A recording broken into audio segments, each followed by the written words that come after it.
There was a faint drizzle in the air when Oliver Stevens set out to place flowers on his mother's grave. As he approached the cemetery, he noticed an old man standing at the grave next to his mother's. He had often wondered about that grave. The inscription said, "Julia Evans, beloved daughter, 1868 to 1890. Though we die, yet shall we live." The person whose remains lay in the grave would only have been 21 or 22 years old when she died. "An ancestor of yours," said Oliver to the old man as he carefully placed the flowers in the rusty old vase. "My fiancée," said the old man. "Oh, I'm sorry to hear," said Oliver, taken aback. "Don't be," said the old man. "She will live again." "Yes, of course," said Oliver. Clearly the old man was deeply religious.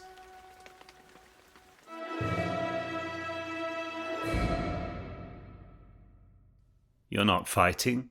said the old man. "I was studying at the university under Professor Crabtree when the war started," said Oliver. "They assigned me to work on weapons research." "Crabtree, you say?" said the old man. "Fancy that. He used to be a good friend of mine. My name's Philip, but they call me Pip. Pip Ridgely."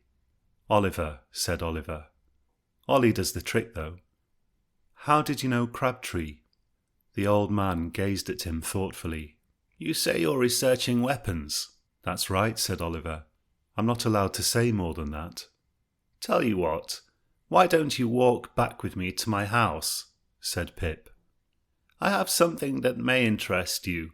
I'll tell you about Crabtree and me on the way." Pip walked slowly and stopped frequently to catch his breath.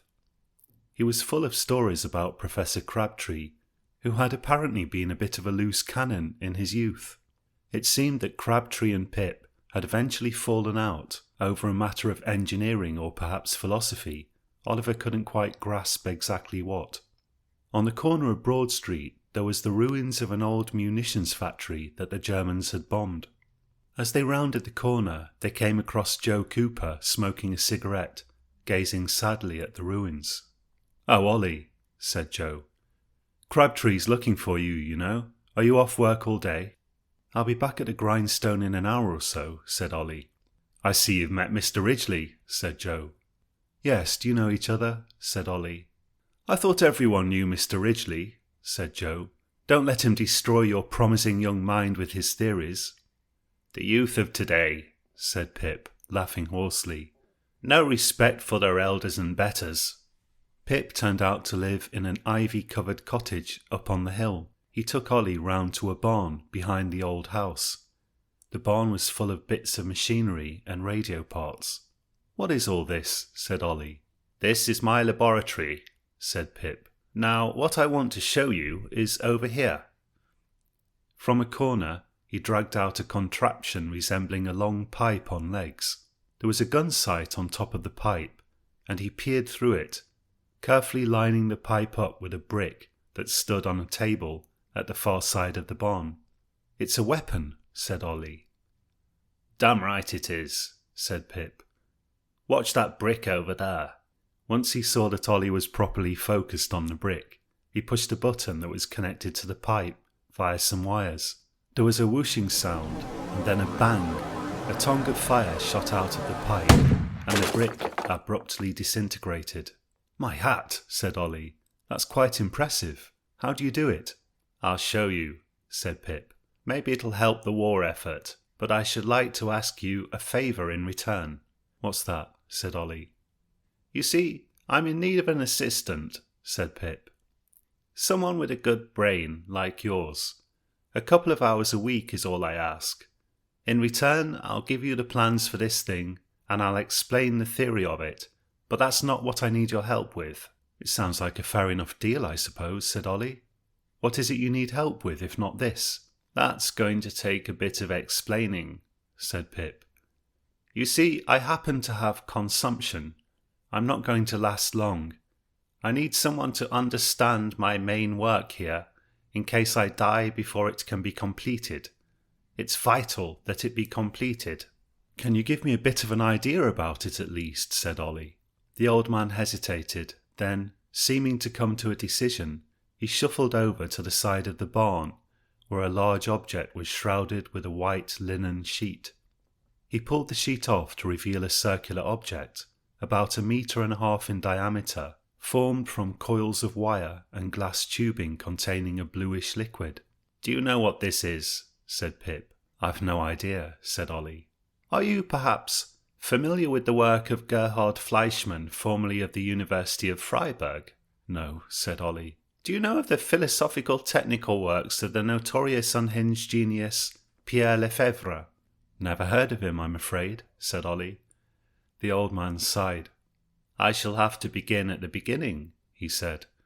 "Let's go to my study. I'm going to need a pipe."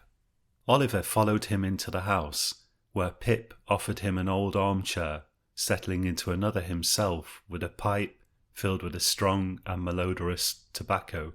Pip's study was lined with many extraordinarily old books, some of them poorly bound, and some scarcely more than collections of yellowing papers, loosely strung together and wrapped in old leather. Ollie cast his eye over them curiously before taking his seat. The books were apparently written in every European language available, and some seemed to be written in languages even less familiar to him than anything European. A coffee table next to Pip's chair was covered in papers scrawled with impenetrable equations and diagrams and references to various pages in seemingly dozens of different books. "In 1890 I was 22 years old," said Pip, "and I was perhaps the happiest man in the world. I was engaged to be married, and my parents were so wealthy that work was entirely a matter of choice for me. As it happens, I chose to study philosophical works and the natural sciences, but somewhat indifferently. You could say that I was lazy. My fiancée, Julia, was beautiful, clever, and full of life. She used to implore me to try to make a name for myself somehow or other, but you see, I already had everything I wanted, so I didn't listen to her as carefully as I should have. We used to spend many happy hours rambling about in the fields and on the footpaths round here. We had a shared love of nature. Julia loved to collect wild flowers and herbs. One day, we happened to go to the cliffs on the other side of town." Pip's expression darkened, and he paused to gather his thoughts. "You'll know the place. They call it Lover's Leap now." Ollie nodded. "Yes, I've often been there. As we walked up to the top," Pip continued, "we saw there was a madman of sorts up there. He was shouting and cursing and throwing rocks at the rabbits. He was clearly blind drunk. We would have to pass him to get to the cliff. Julia wanted to turn back, but I told her that I refused to be intimidated by this random lunatic. Actually, his name was Darius Grimm, I later found out. As we approached, he began swearing at us and we studiously ignored him. He asked me if I had a shilling for him, and I said I hadn't any money. Then he attacked me. I held my own against him pretty well at first, but during the struggle he managed to push me off the path and down a bit of a slope, and at the bottom my ankle hit a rock. I heard it crack and the pain was enormous. Then he turned his attention to Julia. He ran after her, cursing and shouting every insult under the sun, saying he was going to break her neck like he'd broken mine. My neck was hardly broken, but she didn't know that. She ran up the path till she reached the cliff. She must have been terrified." Pip's eyes seemed to glaze, as though for a moment he had forgotten where he was. "What happened to her?" said Ollie softly. "That monster pushed her off the cliff, or else she fell off it trying to get away from him. I heard a terrible scream. After that he continued to shout insults at her, although for all he knew she was dead. I knew from her scream that she'd gone off the cliff. I forced myself to get to my feet in spite of the horrible pain, and I began hopping and stumbling down the path. All the time I could hear that monster hurling loathsome obscenities at my beloved, or whatever remained of her. I found a stout stick and managed to hobble along with it well enough, although the bones in my ankle made sickening clicking sounds, and I was dizzy from the pain. It started to rain, and perhaps the coldness of the raindrops was the only thing that kept me from fainting. Eventually I reached her, and by some miracle, she was still alive, but only just. Her body must have caught on bits of shrub as she fell. There are a few weedy trees that managed to grow practically out of the side of the cliff somehow. That inhuman fiend was still standing at the top of the cliff, shouting things so terrible that I can't even bear to remember them. I took her hand and I told her I would get help. She said, "Don't leave me," and then she closed her eyes and she died. The old man fell silent, and a single tear made its way down his cheek. "I don't know what to say," said Ollie. "Don't say anything," said Pip, dabbing his cheek with his handkerchief. "I'm a foolish and sentimental old man, and a prisoner of my memories, but there's a point to all this. Allow me a minute to compose myself, if you will." "Of course," said Ollie. Pip inhaled vigorously on his pipe and seemed to pull himself back to the present through an enormous effort of will. Then he abruptly commenced a fit of coughing, which it took him several minutes to get under control. Finally he said, "They caught him pretty sharply. They decided the fellow was sane enough to hang, and hang him they would have, except he escaped somehow. He was never seen again. Some think he got to America on a ship, under a false identity. They told me to forget her, but I couldn't. I couldn't face the fact that she was dead. I became obsessed with the idea of bringing her back somehow. I researched spiritualism, necromancy, all of the dark arts. They are all hollow nonsense, of course. When I realized that, I tried to hang myself, but they caught me before I'd managed to finish the job. They said I'd lost my mind, and I was committed to an asylum, a morbid old place full of the worst suffering you can imagine.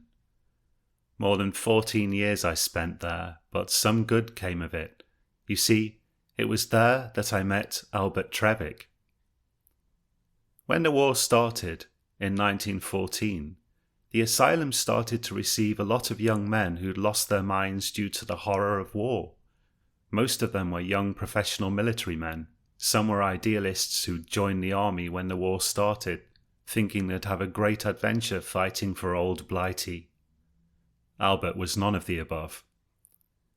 They say he was off his rocker when he joined the army in the first place, and had signed up in a fit of mania, except the army didn't notice or didn't mind, as long as he could follow orders and shoot a gun. Eventually it must have become clear that he couldn't follow orders at all, and was more of a danger to our side than the Boche, and he found himself sent back home and committed to the asylum, toot sweet. We became rather good friends, and it was he that told me about the work of Pierre Lefebvre. Lefebvre had an intriguing theory, intriguing to me at least, even if most thought him mad. He argued that outer space is infinite in extent, and therefore, by the laws of chance, every possible arrangement of matter is ultimately found somewhere in the universe, an infinite number of times. Somewhere in the universe, according to this theory, is a world precisely like our own, except instead of smoking a pipe, I am admiring a dandelion. Somewhere else there's a universe where your name is Zoltan the Mighty, but everything else is the same. You get the idea. Oliver nodded. He could see the direction Pip was heading in, and the old man was clearly not quite right in the head, and probably should never have been let out. His theory would have been just a silly philosophical idea if he'd stopped there, said Pip. But he didn't. He claimed that most of these worlds are unreachable and so, as far as we are concerned, occupy a kind of grey zone between existence and non-existence. However, some of these worlds resemble our own past so precisely that they exist in a kind of resonance with our own world. Effectively, those worlds are our past. This he claimed on the basis of the results of certain experiments performed by Gerhard Fleischmann. You see, Lefebvre believed, on the basis of his interpretation of the results of those experiments, that under certain precise circumstances it should be possible to travel to our own past. Pip sat back in his chair and regarded Oliver steadily, puffing on his pipe. "Are you saying the machine in your barn enables us to travel to the past?" said Oliver. "Not yet," said Pip. "But I believe it will. It's almost complete, but it needs a little further work. That's why I need you. I need you to help me finish the machine, or I fear I won't manage to do it in time." Oliver nodded slowly. The man was mad, clearly, but his brick-destroying gun may well be useful, and a few hours a week seemed a fair enough exchange for it. Pip Ridgely didn't seem like he was long for the world anyway, and it would be a good thing if he could give the old man a bit of hope in the last months of his life. "What happened to Albert?" Oliver asked. "He died in there about 10 years after they let me out," said Pip. "A fit of mania brought on a heart attack, they said." "And you?" said Pip. "Why did they let you out?" "Well, you see, they needed more space for all the war casualties. They started coming in thick and fast. They judged me sane enough to be released, and I had financial resources to fall back on thanks to my family, so they let me go after all that time." "And if you finish this time travel device, what then?" asked Pip. "I'll go back and push that blighter off the cliff before he can hurt Julia," said Pip. Oliver laughed and shook his head. "This is the craziest plan I've ever heard," he said. "So what about it?" said Pip. "Are you going to help me?" "You'll show me how the gun's constructed?" asked Ollie. "Absolutely," said Pip. "Then it's a deal," said Ollie. They shook hands solemnly. "Suppose we succeed," said Oliver. "I mean, how will the whole thing work out according to this French fellow?" "Lefebvre?" said Pip. Oliver nodded. "The present as we know won't exist anymore," said Pip. "The way I see it, that won't be a bad thing. 2 world wars hardly counts as a success story, wouldn't you say? Besides, most likely only my and Julia's present would be strongly affected, and that of the people we've been around the most. Since she's dead and I'm a bit of a basket case, I dare say the world can live with a few small alterations." That night a bomb fell on the railway station, but no one was hurt and the damage was minimal. The noise was loud enough to wake Oliver up out of a deep sleep, and he found himself lying awake, turning over the business with Pip Ridgely in his mind. Quite obviously, Pip wouldn't get what he wanted. Time travel is clearly impossible. The old man had spent his whole life pining after his lost love, and if he was ever going to see her again now, it would have to be in heaven. It was a sad story, but it seemed to Oliver that he'd be doing a good thing by keeping the old fellow company a bit, at least. The old man might never have to face the fact that the theories of the French madman were unworkable if the consumption took him suddenly. Even if Pip were to be admitted to a sanatorium, he could tell the old fellow that he, Oliver, would continue to work on the machine. Perhaps hope is more important than reality in this situation, he thought. Over the following weeks, Pip explained the theories of Lefebvre and the workings of the machine in detail. He believed he had created a machine that ought to work, briefly opening up a portal to the past. The problem, according to Pip, was that the chemical composition of the blue fluid in the machine's tubes had to be calibrated very finely, and the machine had to be tuned to a very precise frequency. Both of these settings could only be found through extensive experimentation. Thousands of possible calibrations had to be checked, and Pip had calculated that he could get through perhaps only half of them before he died, assuming he were to live for another 3 years, which was itself highly dubious. This would mean there would only be a 50% chance of him getting the machine working in time. With Oliver's skill and energy for a few hours a week, he believed it should be possible to check all possible tunings before he died. Once the portal opened, He planned to run at Grim and send him over the cliff before he could attack Julia. The war ended less than a year later, Pip still having not got round to explaining to Oliver how the gun actually worked. Oliver found he warmed to the eccentric old man, and he ended up spending an hour or two most evenings working on the time machine. For 4 whole years they patiently worked through all the settings. Every time Oliver turned up to help, Pip would say, "Today could be the day," and they'd get to work formulating the latest batch of fluid and tweaking the condenser dials. Pip's health steadily declined, and he was able to perform less and less work himself. Oliver tried to persuade him to enter a sanatorium, but he wouldn't hear of it. He fully believed the machine would work before he died, and he intended to die by running at Darius Grim. "The last few sweet moments of my life," he said, "will consist in that fiend Grim and I sailing through the air at 100 miles per hour towards the ground." "And what then?" said Oliver. "If you kill Grim, Julia will be saved, so you'll never go into the asylum and meet Trevick, and you'll never build the machine. Then I will have never met you. But if none of this had never happened, you couldn't have saved Julia. Isn't it a paradox?" "Think of it like this," said Oliver. "We won't be going into our own past. We'll be going into the past of another Earth in an identical galaxy elsewhere in the universe, one that just happens to be running slow compared to ours. So you won't really change your own past, but the past of an identical copy of yourself," said Oliver. "Yes and no," said Pip.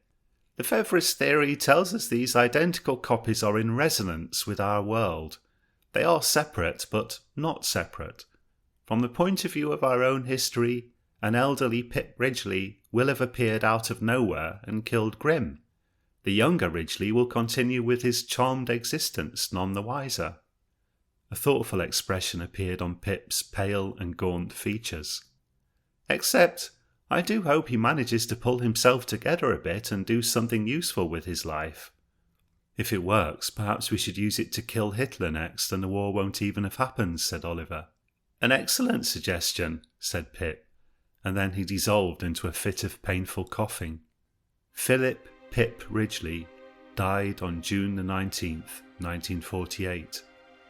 One day Oliver turned up at Pip's house to do an hour of work on the machine and found Pip dead and cold in the barn. On a table by the machine was a note. "Sulfate concentration 10% too high!" It seemed as though Pip had become particularly excited by some discovery and had overexerted himself and suffered heart failure. He was 80 years old. Oliver walked sadly to the police station to report Pip's death. Over the next few weeks, he often thought about Pip's life and work.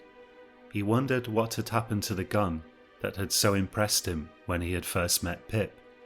Even though Lefebvre's theories were clearly a failure and the time portal didn't work, he wondered whether there could still be some use in all the work they had done together. Probably not, he concluded, on balance. Almost a month after Pip's death, a letter arrived. The letter informed him that Philip Ridgely had left everything he owned to Oliver. After making the proper arrangements, Oliver made a rather depressing tour of Pip's house. It appeared as though Pip had spent almost all of his time in either the barn or the study. The kitchen appeared little used. The books and notes in Pip's study could easily occupy a man for a whole lifetime, he thought, but to what end? Pip must have studied all of those books carefully and had simply spent the latter part of his life in fruitless research with very little to show for it. Then Oliver remembered the gun. He went to the barn and began to search for the original working version that Pip had demonstrated to him. The theory of how the gun worked had seemed sound enough, but even so, at times Oliver had been inclined to wonder whether the destruction of the brick hadn't been a conjuring trick intended to entice him to work on the portal. Eventually he found the gun. Several pieces had to be reassembled, and he reassembled them. He loaded it with an iron slug, which the gun would completely vaporize when fired, and he looked around for a suitable target. The wires and tubes of the time portal formed a nice big circle, so he decided to aim the gun directly into the middle of it. Behind it was the brick wall of the barn, so the gun ought to blast a nice hole in the wall behind the portal if it really worked. It was while he was aiming the gun that he once again noticed the piece of paper that Pip had left on a table the day before he had died. He read the message again. "Sulfate too high," he muttered to himself. I wonder, was this really the very thing that Pip had been working on when he died? If so, how far had he got with it? Checking the usual beakers and test tubes, he found that Pip had indeed made up a new solution and had literally been about to load it into the so-called time machine when his heart had given out. One last one for old time's sake, he said to himself, and he began to feed the fluid into the machine's tubes. Then he pulled the lever to activate the machine. The machine began to make its usual strange echoey sounds, somewhere between the sound of an electrical transformer and a running tap, he always thought. Then it suddenly occurred to him to wonder what he'd do if the machine actually worked. Of course it wasn't going to work, but what would he do if it did? Pip had tried to calibrate the machine so that it would open on Grim, standing by the edge of Lover's Leap, moments before he attacked Julia. Then he dismissed the thought as pure silliness. The machine did not, and would never, work. The machine was producing a thick cloud of mist as it always did, obscuring the brick wall behind it. Every time they ran the machine, they had to wipe down the wall afterwards, otherwise it would be covered in mould by now. It struck Oliver that he might as well fire the gun into the mist. It would be a fitting tribute to Pip, not unlike a 21-gun salute, except there would only be one gun. He stepped over to the gun, activated the power source, and flipped the firing switch. Suddenly, the entire contents of the barn was replaced by several bales of hay. What in the name of, Oliver muttered to himself. He must have had some kind of accident and hit his head, he thought. He was in the wrong barn altogether. He felt his head carefully. It seemed to be undamaged and intact. He opened the barn door and stepped outside. Outside the barn was a house, of roughly the same size and shape as the one he had expected, but decorated somewhat differently. Between the house and the barn was a garden, and there were children playing in it. A woman noticed him and rushed over, a concerned look on her face. "Excuse me," she said. "This is private property. Who are you?" "I were," stuttered Oliver. Then he took a deep breath and said, "I'm sorry, I thought this barn belonged to Philip Ridgely. I must have made a mistake." The woman's face softened slightly. "Philip Ridgely is my grandfather," she said. "Do you know him?" "Can I speak to him?" said Oliver. "He's in Switzerland at the moment with my grandmother," said the woman. "You know, he still lectures there part-time at the university in Lausanne. I expect he'll be back in the winter if you want to speak to him. Is there anything I can help you with?" "Yes," said Oliver. "Yes, could you tell me what year it is?" The woman laughed. "It's 1948. Are you all right?" "Your grandmother's name, is it Julia?" said Oliver. "Yes, that's right," said the woman. "Who are you?" "Just an old friend," said Oliver. "I've got to go. Thanks for your help." He ran out of the garden and onto the street, the woman gawping after him with a puzzled expression. His next stop was Joe's house. He found Joe at home, reading a newspaper. "To what do we owe the unexpected pleasure, old boy?" said Joe at the door. "Joe," said Oliver, "do you remember 4 years ago I happened to run into you at the ruins of the munitions factory?" "Ruins," said Joe. "It's still there last time I checked." Oliver's mouth opened and closed soundlessly, gears turning in his brain. "Are you okay?" said Joe. "You look like you've seen a ghost." I ran into you there 4 years ago. You must remember," he stammered. "As a matter of fact, I think I do vaguely remember that," said Joe. "Joe, who was I with? Was I with Pip Ridgely?" Ridgely? You mean Professor Ridgely? Said Joe. No, you were alone. I didn't even know you knew the prof. Look, do you want to come in and sit down? You look a bit peaky. Is everything all right? Yes, said Oliver. I think everything actually is all right. The next day he visited the library. They kept an archive of newspapers there going back many decades.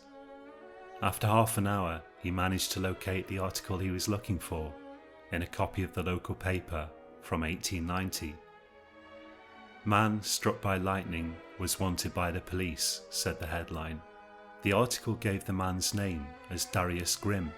Grimm had apparently attacked a local man at a popular beauty spot outside the town, shortly after which a tremendous bolt of lightning had hit him, carrying him clean over the cliffs to his death. The only witness was the local man's fiancée, a Miss Julia Evans. She said the bolt of lightning had appeared to come out of nowhere, moving almost horizontally. Fortunately, Miss Evans and her fiancé were now safe and well. Thanks for listening. My name's John and this is Science Horror. I aim to get a new episode out every Monday. If you enjoyed this story, please consider subscribing if you haven't already and give the video a like. Thank you very much. Until next time, sleep well.